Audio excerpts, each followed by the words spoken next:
Welcome to Wednesdays with Wayne. It's been a very mild October, but now temperatures are starting to change. We got sufficient amount of rainfall, so it's time to get really busy with our November and December chores.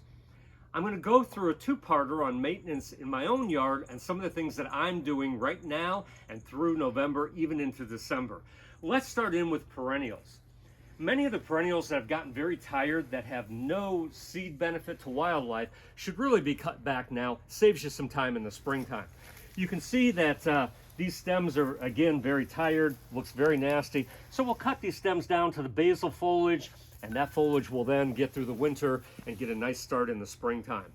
We're going to get a very heavy frost anytime now, so all the annuals will actually be hand pulled out. So within another 48 hours, these things are going to look really bad from the frost, and we're going to get rid of all those. Let's come on over here to some of the other chores that I've been working on already.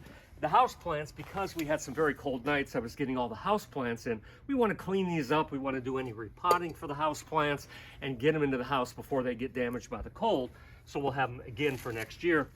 It'll be time to plant bulbs. Bulb planting can be all through November, even into December, as long as the ground is not frozen. This will give us some fantastic spring interest. Some of our old mums really need to be retired to the compost pile.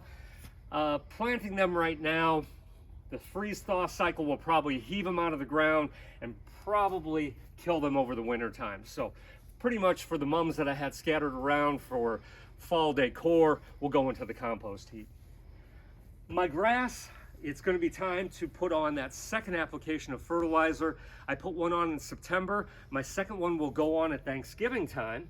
The fertilizer, again, has nitrogen, phosphorus, and potassium in it. We want a high nitrogen fertilizer for November, which will be taken in by the grass, stored, and then in March, my grass just explodes as soon as the weather warms up, and my grass will be a beautiful color green. You can even see how nice it looks from the September fertilization, but the November one will carry me through March and April. I use phosphorus-free because of the lake, so we don't want any of that extra phosphorus in the lake. The yard was just core aerified because I have a heavy clay. You can see most of the cores have now kind of melted from the 4 inches of rain. I'm going to give you one more tip today on the large expansive beds that you might have. This hosta bed, which has some pulmonaria in it and some brunnera, in about a week, we get a heavy frost, everything's going to turn yellow.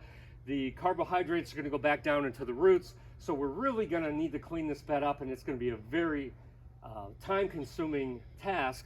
So instead of just using a pair of shears or just the snips, I will either use the gas shears, or I will actually even run a mower on the highest setting through this entire bed, let the remains fall in the bed to protect the plants for the winter time.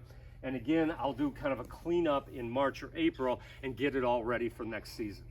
So thank you for joining me for part 1 of Wednesdays with Wayne. And remember, beautiful landscapes start here.